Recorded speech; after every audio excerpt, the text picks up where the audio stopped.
শিল্পীময় তিনিওকালৰ, অতীতৰ, বৰ্তমানৰ, অনাগত ভৱিষ্যতৰ।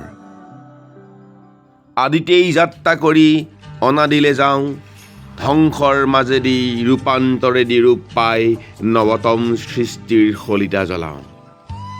জনতাৰ হৃদয়ত মোৰ সোণোৱালী দেশ, মই পিন্ধো বিশ্ববেশ, নতুন দৃষ্টিৰে চাওঁ সৃষ্টি অনিমেষ।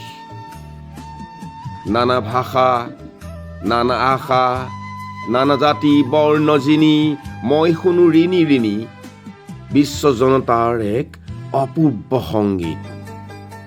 সেই সংগীতৰ প্ৰতিধ্বনি তোলো মোৰ, গানে সুৰ, সাম্যৰ, সমৃদ্ধিৰ, সৌন্দৰ্যৰ, মহামহত্বৰ, পাতিবলৈ শান্তিৰ নৱলোক এই পৃথিৱীত।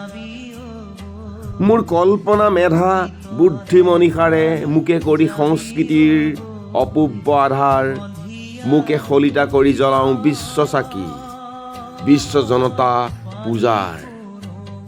সেই পূজাৰ প্ৰধান অৰ্ঘ্য কৰি মই দিওঁ উপহাৰ, মোকে কৰি সুৰুষ প্ৰচাৰ, বিশ্বজুৰি জনতাৰ জয় জয়কাৰ হওক, জয় জয়কাৰ।